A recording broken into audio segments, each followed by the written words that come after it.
Liefdevolle Vader, ons staan voor U vandag en ons wil U eer en loof en prys. U is 'n reddende God. Help ons om te groei en vas te staan sodat die aanslag van die duisternis nie impak het nie. Ons kom en ons vra en ons loof en prys U vir die wonderlike seëninge wat U vir ons gestuur het. Maar deel van die seëninge was daar ook maar ongelukkig skades gewees en ons loof en prys U vir alles wat U in ons lewens doen. Ons bid dit in U naam alleen. Amen.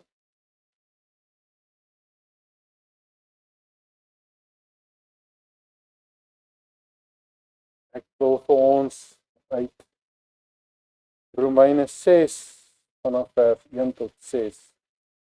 Maar ek gaan net die eerste vers vir ons lees. Wat sal ons dan sê? Sal ons in die sonde bly?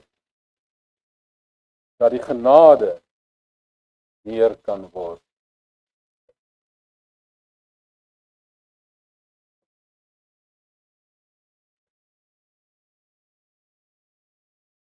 Welkom aan almal wat vanmôre gekom het na die huis van aanbidding. Ons glo en vertrou, ons sal almal 'n reuse seën ontvang.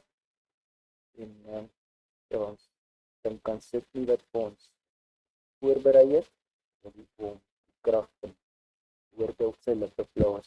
Sal ons op ons knieë saam aanbid.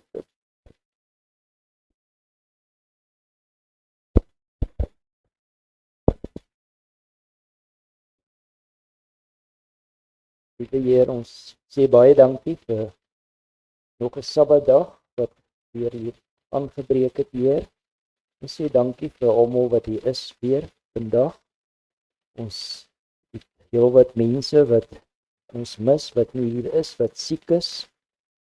Ag Heer, dink aan almal wat U so nodig het. Ons dink spesiaal aan Adel, Heer, wat nie gesond is nie. Ag Heer, wil U hande van genesing op haar plaas en sorg dat U haar sal weer laat goed voel, lekker voel en dat sy weer saam met ons kan aanbid. Ook vir Lou wat aansterk. Ons sê dankie Heer vir beterskap, waar hy elke dag verbeter. Wil U spesiaal met hom wees, wat ook graag hier sou wou wees vandag. Ons dink ook aan Gavin Heer. Wil U ook sorg dat dit daar met hom sal goed gaan. Ook Tess, wat Robert nou omsien. En ook vir Risa Heer, wat ook nie wel is. Sorg dat hulle weer sal van hulle sal kan gesond kom, terugkom na U huis, waar ons kan saam aanbid. Heer, ons sê baie dankie vir die wonderwerk wat U vir ons gestuur het deur hierdie week, waar U die sluise van die hemele vir ons oopgemaak het, en vir ons 'n wonderwerk laat gebeur het, 'n sagte, goeie, deurdringende reën. Na 'n jaar waar ons 'n jaar van droogte gehad het, waar ons swaar gekry het met die diere. Eers, ons glo hier sal groei kom in al die bossies, en dat daar kosse sal kom vir die diere, dat hulle kan verbeter, dat hulle weer hulle gewigte sal terugkry. Ons wil U vra, dink oral oor die hele lengte en breedte van die aarde, waar baie mense vandag hier in ons land, nou op hierdie oomblik, wag om in erediens, om na U te luister, U woord te luister. Wil U sorg dat almal wat sal voorlees, Heer, dat almal sal mooi boodskappe kan lewer, en dat almal ontvanklik sal wees om te ontvang en probeer 'n beter lewe volg. Heer, ons vra dan, dink spesiaal ook aan Sydney weer eens, wil U vir hom bystaan en hom krag gee en kalmte gee in hierdie uur wat voorlê. Ons vra dit in U naam alleen. Amen. Liewe Heer, ons sê baie dankie weer eens vir almal wat kon bydra. Ons wil U dankie sê, Heer, vir tiendes en offergawes wat opgeneem is. Ons vra U, wil U dit gebruik tot aanwending van u werk oor die lengte en breedte van hierdie aarde. Amen. Elkeen van ons het 'n geloofsoortuiging. En hoe het ons daar uitgekom? Ons het 'n pad gestap. Ons het sekere ondersoeke gedoen. Ons het baie geluister. Ons het met mense gepraat. Ons het begin ondersoek doen en ons het besluit dit wat ek lees in die Bybel is waarheid. Dis die waarheid wat ek moet navolg. So, waarop staan ek in my geloofswandel? Waarop staan ek? Bybel. Maar ek en jy wat in hierdie geloof is waar ons vandag is, het ook sekere, ek wil nie sê voorskrifte nie, maar ons het sekere oortuigings en ons praat, en ons as Adventiste praat van die 28 leerstellings.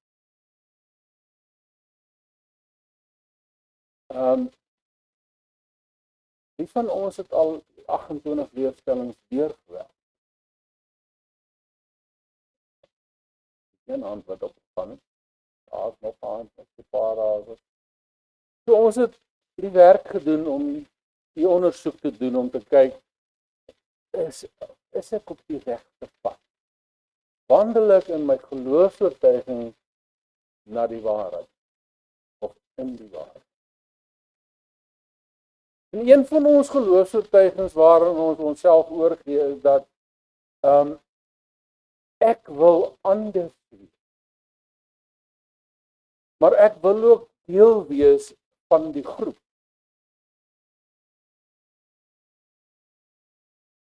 Interessant genoeg is ek het al vele kere gesê, ek het groot geword as 'n nuwe apostolie.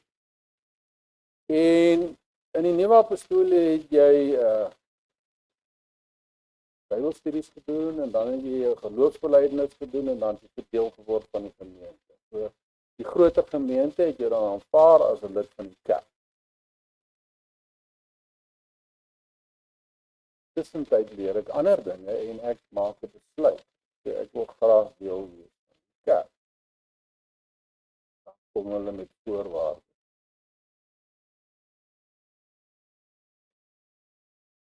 Jy het al gehoor van die voorwaardes? So, en ons moet dit, en ons moet so, en ons daar soveel dinge, en dis die, en daai, en ons. In ander woorde, ons word ingelig van dat ons met 'n sekere manier optree om deel te word van hierdie geloofswerk. Ja, dis goed om te sê ek het die Bybelstudies gedoen 3 keer. Elke keer na die Bybelstudies en sê hulle seker jy weet waarvan jy praat? Ja, ek weet, stel belang en ek wil graag deel wees. Ek het al by kampvergadering het ek my hand opgesteek as hulle hulle sê kom vorentoe, oproep. Sê ja, reg, ek wil deel wees van die kerk. Dan sê hulle vir my jy moet hierdie en dan dink ek so vir myself. Dit is so lekker. Ek het dit al gedoen. Dat vir my sê. Nou as jy dit al gedoen het, dan is dit reg, dan kan ons sê dis goed so. Word die deel van die kerk. Dan oordink ek die hele proses. Met ander woorde, daar gaan in my gedagtes goed aan ek probeer myself oortuig met dit wat ek in die woord geleer het, dat dis die regte pad. En deel daarvan was om deur die doop te gaan. En dit is nommer 14 as ek dit nou mis het in die boek waar ons geloofsbetuiging staan, is nommer 14 en dit sê deur die doop bely ons geloof in die dood en opstanding van Jesus. julle? En getuig ons van ons dood tot die sonde en ons voorneme om in 'n nuwe lewe te wandel.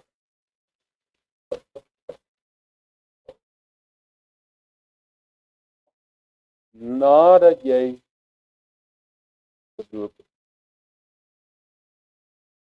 gaan jy in 'n nuwe lewe wandel. Dis wat jy beloof. Wat? So erken ons Christus as Here en Verlosser, word ons sy volk en word ons as lede deur sy kerk aangeneem. In ander woorde, die werk wat ek ingesit het voor die tyd, en die oortuigings wat ek bygekry het, sê nou vir my, ek erken dit Christus as Here en Verlosser. Ek erken dit. Ek wil deel wees van sy volk en ek wil 'n lid wees van die kerk.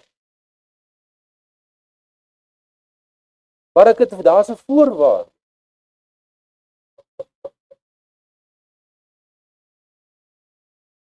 Die doop is 'n simbool van ons eenheid met Christus, die vergifnis van ons sondes en ons aanvaarding van die Heilige Gees. Ons al gehoor daarso probleme oor die Heilige Gees. Dit staan geskryf in my leerstelling. By leerstelling, want ek het besluit om die proses te volg. Ek is gedoop. Dit geskied deur onderdompeling in die water en is afhanklik van 'n bevestiging van geloof in Jesus en bewys van berou van sonde. Daar's een woordjie weg. Met ander woorde, wat beloof ek?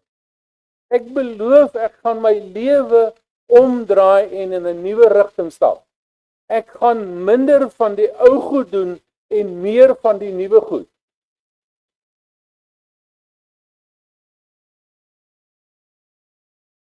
Nou wat is die ou goed? Wat het ek gedoen voordat ek hier geland het? Wat het ek gedoen? Ek het net geleef. Ek het plek toe gegaan, ek het besigheid gaan doen, ek het gewerk. Maar het dit verander toe ek besluit het ek wil deel wees van hierdie genootskap.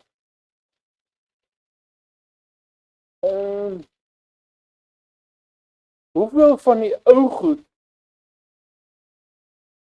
het ek afgegooi? Want dis wat hier bevestig word. Dat ek berou van die sonde sal hê. Dit volg op die aanvaarding van die skrif. Aan die ander woorde, die Bybel word vir ons primêr ons voorbeeld en ons verwysing na van wat ons reg kan doen. Waarna moet ons streef? Die Bybel.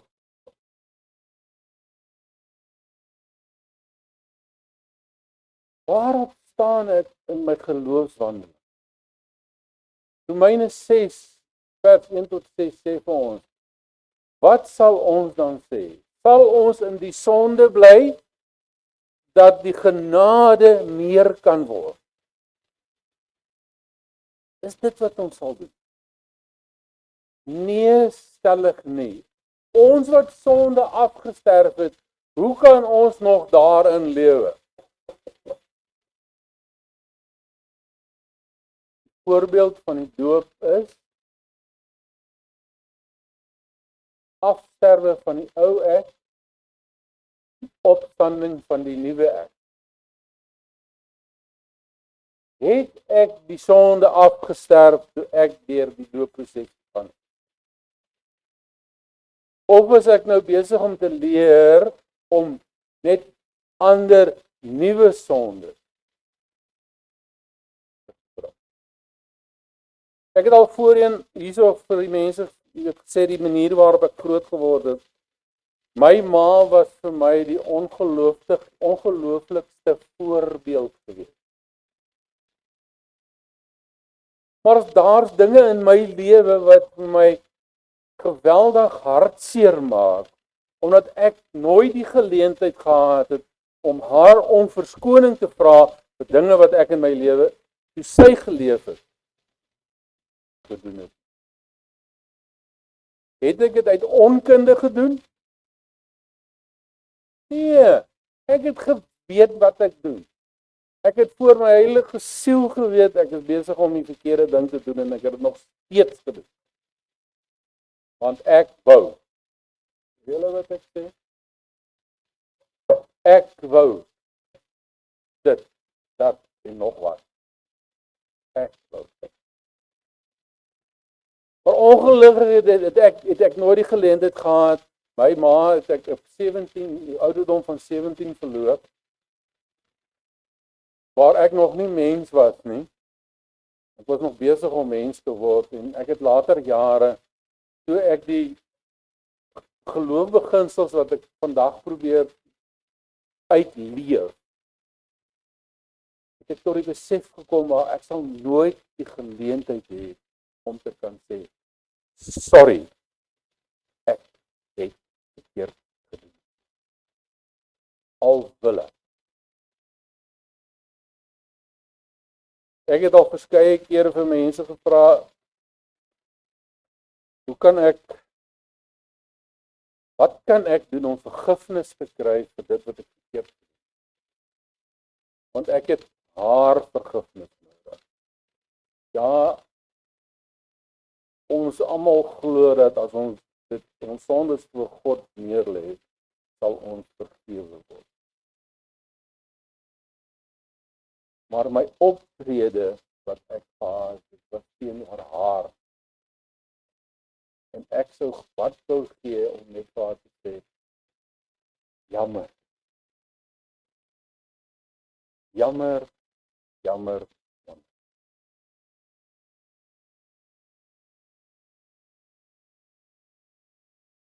Sekere opsigte het ek bewyse van hoe my ma opgetree het. Ek weet nie of ek al ooit die storie vertel het van ek het hier so 'n merk op my oor waar PSP het gekry. Ek julle dit al gesien het, nie baie duidelik. Dit was 'n carpenter hamer geweest. Weet jy die carpenter hamer wat die oortjies het wat so staan, dat jy die spyker kan haak en kan uitkry.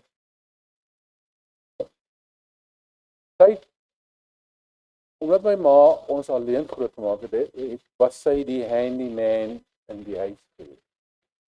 Toe my broer en ons nog groter geword het, het dit ons plig geword, maar dit was haar werk. En sy het gereedskap gehad. Waarvan een van hierdie kloutjie hamer was, 'n redelike oulike hamertjie, en jy het ma se gereedskap uitgelos. So sit nie maar altyd gekrap het op 'n plek waar dit nie juk nie. Het hy die hamer uitgegrou en het hy die hamer gebruik. En met hom gespeel en allerlei goed gedoen. Nie 'n lang storie nie, en toe is die hamer stekke. Hamer is stukke. Nou wil maar die gordyne regmaak, want die ding bly afval en dit is 'n storie. Sy soek haar hamer. Nou jy maak goed nie weggooi nie, jy dit weg. Tot die dag wat dit nodig is. En dit het so gegaan, dit net toe nou maar die hamer gaan haal. Waar die stukke na hamer. Hy die ongeduld en die woede uit en wat dit ook al was. Sy die hamer so gevat en sy omgedraai en die ding weg. Want die hamer kan nie meer werk nie, hy steek. Hy kan nie werk. Die oomblik toe sy hom weggegooi het, toe sê ek vir haar, "Maat my gegooi." Dit moet so in daai omstand op 'n situasie is daar, wat bedoel jy? Waarvan praat jy nou? Nou staan ek so En ek sê vir haar, kyk. Toe vir haar sê, kyk, die val sy af. Val sy uit. Want my hand was vol bloed gewees. En wat gebeur het, is die kloutjie van die hamer het my hier getref. Resultaat was, ons is hospitaal toe en ek het 2 steke in my oor gekry. Want my oor was reg, maar reg deur die oor gekom. Maar daai, hoe kan ek het nie om verskoning gevra vir die goed wat ek gedoen het nie. En ek het vandag daai behoefte om te sê, maar sorry, ek het dit nie gedoen. Ek het nie regtig gedink wat ek doen nie. Julle hoor wat ek sê. So met ander woorde, by my geloofswandeling het 'n impak op dit van wie ek is vandag. Want dis waarna ons moet kyk. Wat is die impak wat my oortuigings is om te sê dat ek is vandag Godsvreesende. Ons weet, of weet julle nie dat ons almal wat in Christus Jesus gedoop is nie, is sy dood gedoop is. Ons is gedoop in sy dood. Christus se dood. Ons is dus saam met hom begrawe deur die doop in die dood, sodat ons Christus uit die dooie opgewek is deur die heerlikheid van die Vader en ons ook so in 'n nuwe lewe kan wandel. So ons moet 'n besluit neem, ons moet 'n verandering in ons lewe maak, want ons kan slegs 'n nuwe lewe in 'n nuwe lewe wandel as ons besluit om daai pad te stap. Interessant genoeg is toe ek geworstel het met hierdie goeders, is het hulle een keer vir my gesê, dis reg, ons kan net jou vorige doop wat onderdompeling bevat het.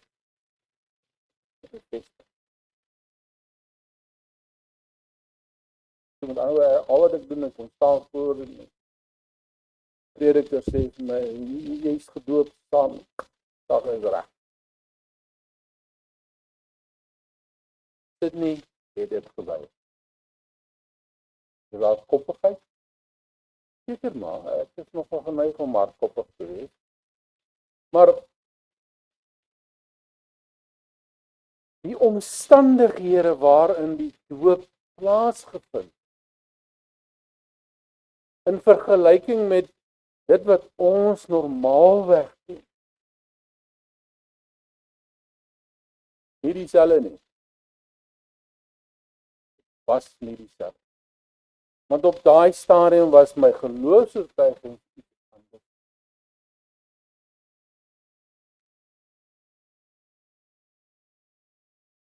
Ja, ek het die belofte voor Christus gemaak dat ek sal hom volg en ek wil groei in hom en ek aanvaar sy verlossingsboodskap en ja, ek wil wees soos hy. Maar die detail, soos die Engelsman sê, devil in the detail. Detail was dit anders. Die doop op daai omstandighede was anders.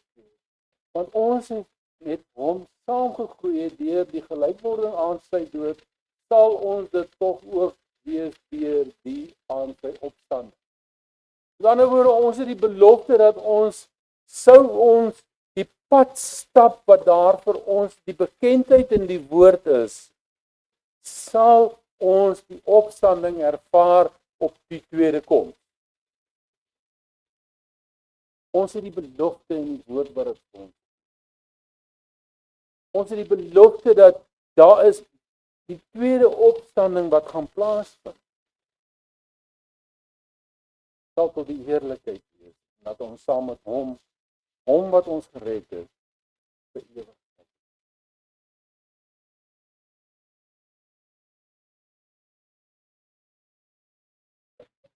Kolossense 2 vers 12 en 13 sê vir ons, omdat julle saam met hom begrawe is in die dood, waarin julle ook saam opgewek is deur die geloof in die werking van God, wat hom uit die dode opgewek het. En julle wat dood was deur die misdade en die onbesneedheid van die vlees, het hy saam met hom lewend gemaak deurdat hy julle al die misdade vergeet. Nou as ons vergifnis ontvang het vir al die misdade van die ou lewe, hoe moet ons dan loop? Is dit afgelê? Of hunker ek nog soms na dit?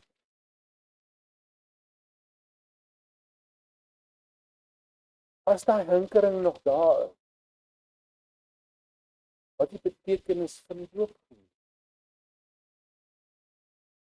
Wat 'n belofte het ek afgelê? Maak ek werk van die feit dat ek 'n belofte afgelê het en gesê, Here, U is die middelpunt van my lewe. Ek sal lewe soos wat U wil hê ek moet lewe. Maar dan kry ek myself, dan word ek deur die mense om my beïnvloed. Ag, jy weet mos man, dit is hierdie goetertjies is moenie daaroor worry nie. Raai, moenie worry nie. Dit het niks te doen met wat jy glo nie. Want ons glo.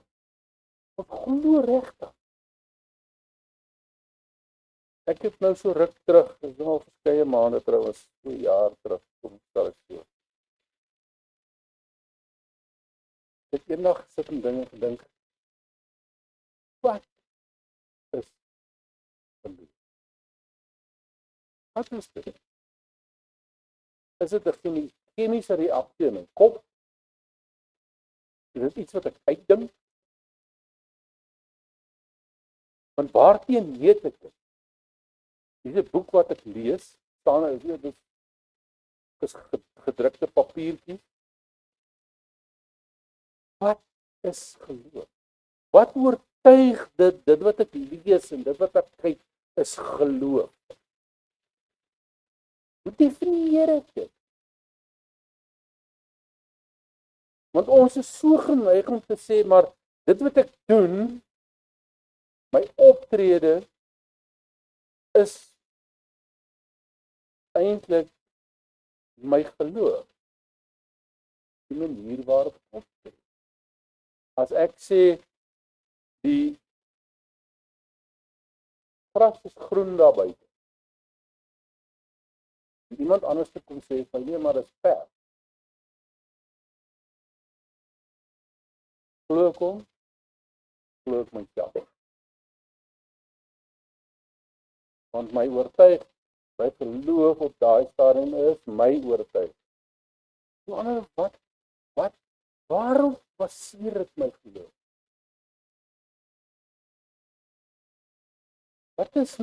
Hoe stap ek? Wat is die wandelings wat ek het? Handelinge 16:30-33 sê vir ons, en hy het na buite gebring en gesê, meneer, wat moet ek doen om gered te word? Wat moet ek doen om gered te word? Hoe sê hulle? Glo in Here Jesus Christus en jy sal gered word. Jy en jou huisgesin.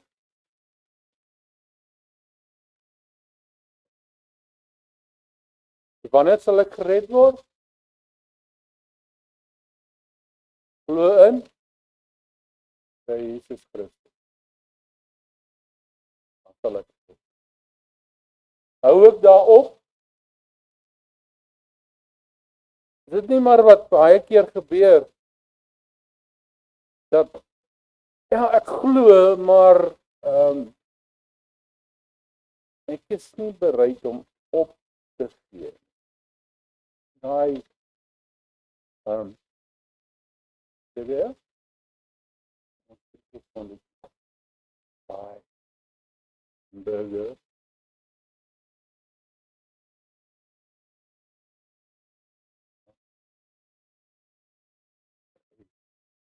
monkey plan en weet jy. En ons word geleer, daar is iets beter. Ek het jare terug, ek het altyd gesê, as ons hemel toe gaan daar biltong en droëwors boontjies.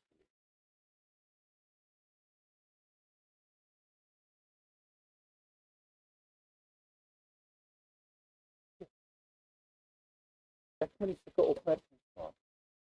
Ek moet dit nie eers dink nie. Want wat is ek besig om te doen? Nie die woord van die Here te eerbiedig. Ek het eendag vir 'n vriendin van ons, 'n vriendin van my, gesê ek wil nou nie in my kerk hê. Kom ek jou met hierdie goed met jou bespreek. Ek wil nie, ek stel nie belang om jou te oortuig om na ons kerk te kom. Wat het ek gedoen?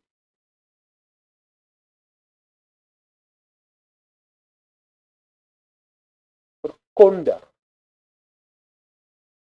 om wat reg te doen. Sodat daai persoon ook tot dieselfde oortuiging kan kom en sê maar, Here, hier is ek sal U navolg. Die resultaat daarvan gaan wees, ek sal in hierdie kerk wil gemeenskap met die geestes waar ons almal dieselfde ding.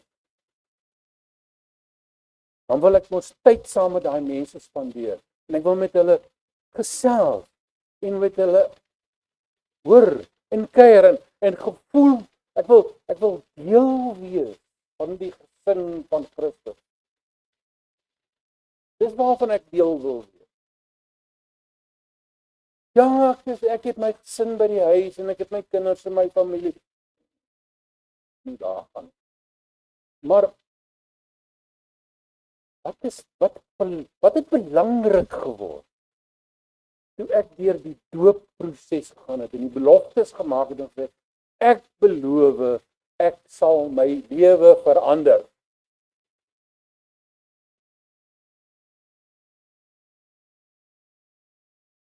Ek sal my lewe. En hoe ver het ek gepad, hoe ver het ek gestap om die verandering te doen? Het ek gewandel in die oortuiging wat ek vir myself 'n belofte gemaak. Ek het 'n belofte gemaak en ek sal so wees.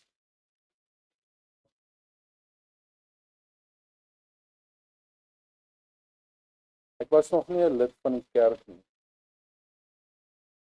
Maar ons het in die gewoontes van die kerk geleef. Oortuiging. Ek moet nie sê gewoontes nie, maar die oortuigings van ons genootskap het ek geleef. Ons het Sabbat in kerk gegaan. Ons onthou van sekere dinge in die wêreld. Ons was nie meer deel van sekere groepe nie. En my lewenswandeling het verander. Maar ek het nog nie deur die proses van die dooping en al daai goeie gegaan nie. Maar ons het daai paadjie gestap. Jy weet jy gebruik nou hierdie goeie van hierdie goeie is nie gesond nie. En ons doen nou so want dinge moet reg wees en die paadjie wat ons loop, wat ons vandag oortuig is dat ons loop die regte pad. Kry 'n uitnodiging in my werksomstandighede, kry ek 'n uitnodiging na iemand wat aftreding draai by die werkswinkel. Nou, in die omgewing waar ek gewerk het, was die kantoorpersoneel op een plek en die werkswinkel was op 'n ander plek. Nie laat dit dieselfde perseel was. Twee heeltemal verskillende persele. Letterlik aan die kant van die dorp en die kant van die dorp. En ek het toe nou, nadat ek vordering gekry het en so, was ek hierdie kant van die dorp. So daar het ek tot die oortuiging gekom en ek het die pad geloop en ek het die rigting, ek het ook nuwe oortuiging. Maar nou word ek na hierdie kant van die dorp gekom. Dit is fout nie, is net waar die industriële gebied is. Hierdie kant is die kantore, hier is die industriële gebied. Van sien. Nou ons Suid-Afrikaners, ons is lief om 'n ou braaitjie te hou. Die vleis is op die vuur gegooi en jy vir die eerste vleisie so doen.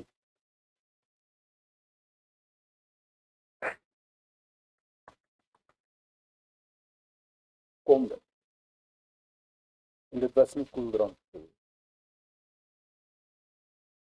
Dan staan ek met hierdie in my hand en dan word nou gesels, kyk na die vleisies en word omgedraai. Jy gaan deur die proses. Besig. Maar die taalgebruik wat ek besig was om te ervaar van mense wat ek al verskeie jare mee saamgewerk het en geken het in dieselfde omgewing,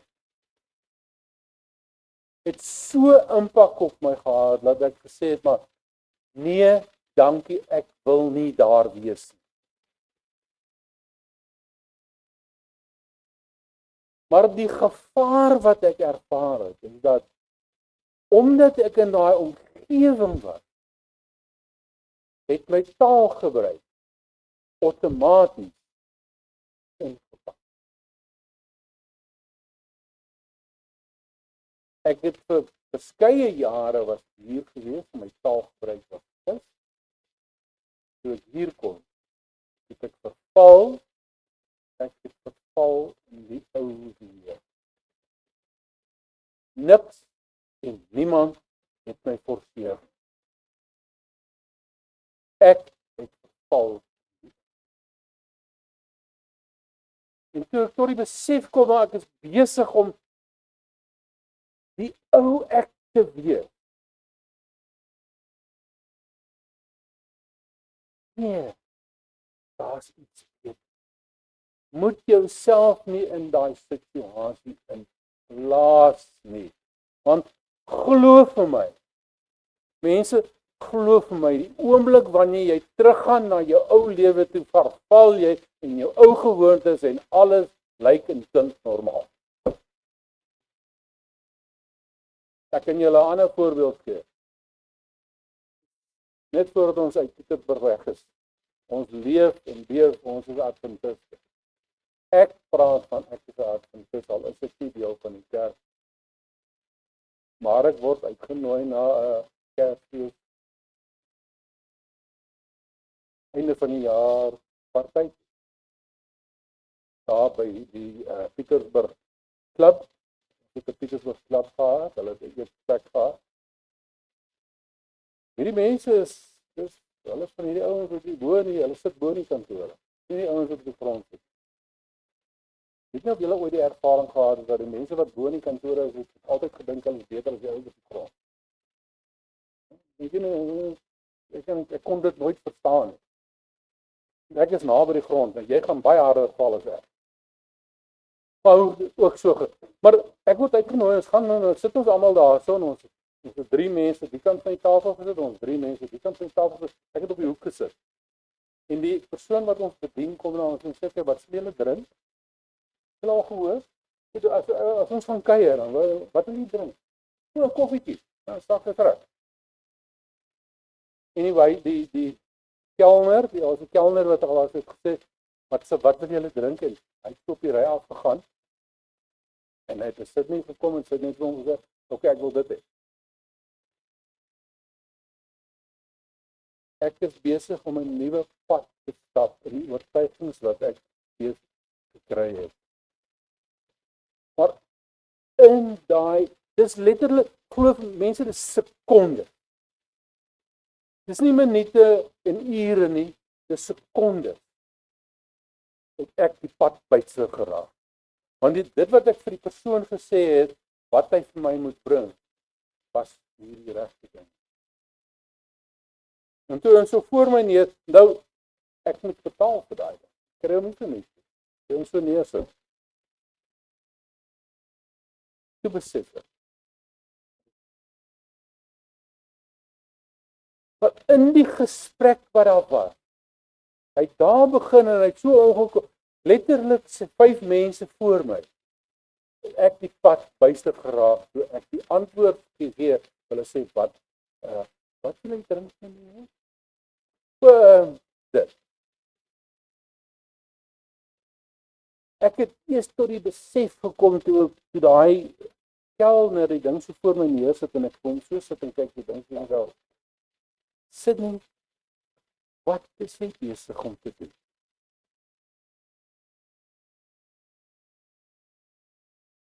Maar toe ek die bestelling ingesit het, het nie eens by my opgekom dat ek besig was om te keer. Eers toe ek sien wat dit is. Ons moet versigtig wees dat ons dinge doen en dink wat 'n impak op ons kan hê, sonder dat ons dit besef. Ons tree net op. Hou dit. Maar so 6 maande later en dink jy, dit was verkeerd geweest. Nou moet jy dit gaan regmaak. En kom jy daar, dan bly die mense nie meer daar nie. Hulle getrek. Hoe maak jy dit reg? Wat se tyd gaan jy insit? In dieselfde uur van die nag het hulle geneem en hulle wonde gewas en hulle is onmiddellik gedoop en hy en al sy mense. Wat moet ons doen? Die vraag in hierdie omstandighede wat gevra is, wat moet ek doen om redding te ervaar? Die antwoord wat gegee was, is eer jou vader en jou moeder. En jy moet jou naaste lief hê soos jouself.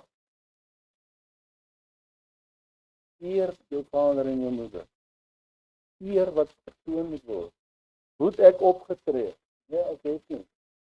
Die jongman sê vir hom, al hierdie dinge het ek onderhou van toe ek so groot was.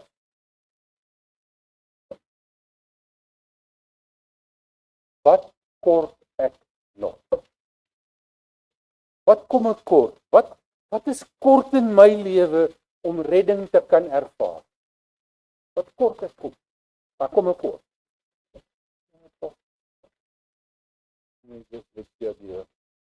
Wat kom ek?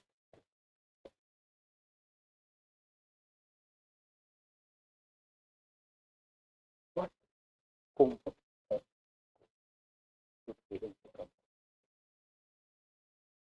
Hoe leef ek my lewe?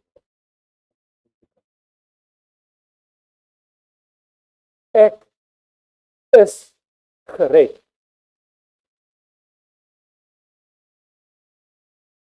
Ek is gered. Wat doen ek? Redding kan paar kom. Wat doen ek?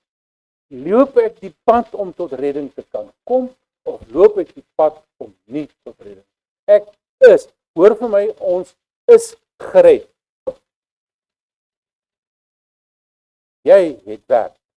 Ek het werk. Ek het baie werk. Glo vir my mense, ek is seker die sonnigste persoon wat hier sou staan.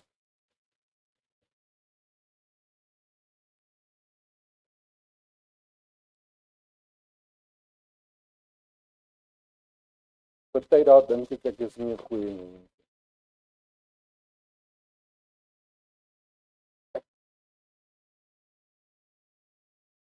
Maar ek wil nie weer in daai gat wees waar ek baie jare terug was. Wie van ons het al in 'n diep donker gat gesit? Hy is so diep dat jy nie die lig hoor. Nou wonder jy, hoe gaan jy daar? Hoe het jy daar gekom? Self Ek het. En ek kan vir julle baie stories vertel wat daai gat veroorsaak. Weet julle wat? Ek sien julle. Hoekom? Ek is gedoop. Ek het die ou lewe afgelê. En ek het die nuwe lewe opgeneem. Hy het daai belofte vir ons. Jy is gedoop in my naam. Ek sal lewe. Die redding is daar. Ek is op pad. Ja, op pad.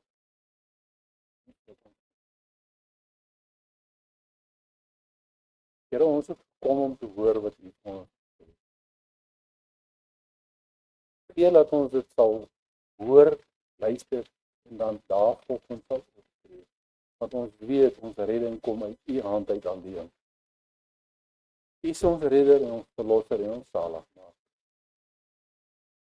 Slegs deur U sal ons die dag ervaar met tweede opstanding as U kom om ons te kom haal. Ons bid dit in U naam alleen. Amen. Here, gee dat ons met oortuiging sal ruik na U redding wat U vir ons daar geplaas het. Ons is op pas gesing, Jesus red my. En ek wil U volg. Help my. Gee my U krag en insig. Stuur die Heilige Gees om my te ondersteun. Maar vergewe ons ook ons oortredinge. Ons bid dit in Jesus naam. Amen.